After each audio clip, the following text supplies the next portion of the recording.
കൂട്ടുകാരെ, നിങ്ങൾ വിചാരിക്കുന്നുണ്ടായിരിക്കും ഞാൻ എന്താ ഈ അണ്ടിപ്പരിപ്പും കപ്പലണ്ടിപ്പരിപ്പൊക്കെ ആയിട്ട് നിൽക്കുന്നത്. ഇത് നമ്മുടെ ബോർമപ്പരിപ്പാണ്. ഇപ്പോൾ എല്ലാവർക്കും സാധാരണപ്പെട്ട ആളുകൾക്ക് അണ്ടിപ്പരിപ്പൊക്കെ മേടിച്ച് കഴിക്കുന്നത് ഭയങ്കര ബുദ്ധിമുട്ടാണ്. കാരണം അതുപോലെ റേറ്റാണ്. ഇപ്പോൾ കുഞ്ഞുങ്ങൾക്കൊക്കെ നമുക്ക് ഫുഡ് ഉണ്ടാക്കി ഈ നട്ട്സ് കൊണ്ടുള്ള ഫുഡൊക്കെ ഉണ്ടാക്കി കൊടുക്കുക, അങ്ങനെയുള്ള കാര്യങ്ങളൊക്കെ ചെയ്യാനൊക്കെ ഇപ്പം ഭയങ്കര ബുദ്ധിമുട്ടാണ്. കാരണം അത്രയ്ക്ക് റേറ്റാണ്.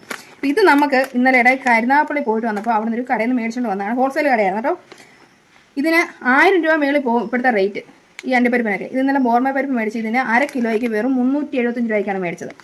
നമുക്ക് സാധാരണക്കാർക്ക് നല്ലൊരു കാര്യമാണിത്. ഇത് ഇത്രയും റേറ്റ് കുറച്ചിട്ട് നമുക്ക് സാധനം കിട്ടുക. എന്നാൽ അത്യാവശ്യം നല്ല ക്വാളിറ്റി ഉള്ള കപ്പലിൻ്റെ കേട്ടോ, അണ്ടിപ്പരിപ്പാട്ടോ, സോറി കപ്പലിൻ്റെ അല്ല അണ്ടിപ്പരിപ്പ്. അപ്പോൾ അതുകൊണ്ട് ഇത് നല്ലൊരു ഐറ്റമാണ്. ഇങ്ങനൊന്നും ഇപ്പോൾ കിട്ടാറില്ല, അതാണ് മെയിനായിട്ടുള്ള കാര്യം. നമ്മൾ സാധാരണക്കാർക്കൊക്കെ ബുദ്ധിമുട്ടാണ്. അതുപോലെ തന്നെ ഇത് നമ്മുടെ കപ്പലണ്ടി മസാല ചേർത്ത് ഇതിന് 1/2 കിലോയാണ്. 1/2 കിലോയ്ക്ക് ഇതിൽ പ്രിൻറ്റഡ് റേറ്റ് പറയുന്നത് 120 ഇത് നമുക്ക് കിട്ടിയത് 90 രൂപയ്ക്കാണ്. അപ്പോൾ ഇതും നമുക്ക് ലാഭമായിട്ടുള്ളൊരു കാര്യമാണ്. അതുപോലെ ഇതാണ് നമ്മൾ മെയിനായിട്ട് പറയേണ്ട ഒരു കാര്യം. നമ്മൾ സാധാരണ എപ്പോഴും പ്രോട്ടീൻ എന്നുള്ളൊരു കൺസെപ്റ്റിൽ പോയി മേടിക്കുന്ന ഒരു സാധനമാണ് കപ്പലണ്ടി, അതായത് നിലക്കടല എന്ന് പറയും. ഈ സാധനം പോയി മേടിച്ചിട്ടുണ്ടെങ്കിൽ 1 കിലോയ്ക്ക് 10-250 രൂപ വരുന്ന മേളിലാണ്. 10-250 രൂപ മേളിലാണ്. 100 ഗ്രാമിന് നമ്മൾ സാധാരണ കടയിൽ പോയി മേടിക്കാൻ വേണ്ടി 100 ഗ്രാമിന് 20 രൂപ മേളിൽ, 20-25 വിൽക്കുന്ന കടകളുണ്ട്.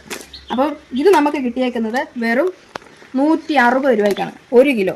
സാധാരണക്കാർ എപ്പോഴും പ്രോട്ടീൻ എന്ന് പറഞ്ഞൊരു കൺസെപ്റ്റിൽ പോയി ഒരു 4 മണി സ്നാക്സ് ആയിട്ടൊക്കെ ഉപയോഗിക്കുന്ന ഒരു ഐറ്റമാണ് ഈ നിലക്കടല എന്ന് പറയുന്ന സാധനം. ഇത് നമുക്ക് 160 രൂപയ്ക്ക് കിട്ടിയ എത്ര ലാഭമാണെന്ന് ആലോചിച്ച് നോക്കി. അപ്പം ഇപ്പോൾ ബോർമപ്പരിപ്പാണ് നമുക്ക് തൊലി കളഞ്ഞ് കഴിക്കണം. ചില കഷ്ടപ്പെട്ട് നമുക്ക് കഴിക്കാനായി നല്ല റേറ്റ് കുറച്ച് നമുക്ക് കിട്ടും. അത്യാവശ്യം ക്വാളിറ്റി ഉള്ള സാധനങ്ങളാണ്. ഞങ്ങൾ വേറൊരു പാക്കറ്റിൻ്റെ പോയ പാക്കറ്റ് കട്ട് ചെയ്ത് കഴിക്കുകയൊക്കെ ചെയ്താട്ടോ. കുറച്ചെടുത്ത് ടേസ്റ്റ് ചെയ്തൊക്കെ നോക്കി. ഇത് വേറൊരു പാക്കറ്റ് വീഡിയോ ചെയ്യാൻ വേണ്ടി നമ്മളിങ്ങനെ മാറ്റി വെച്ചതാണേ.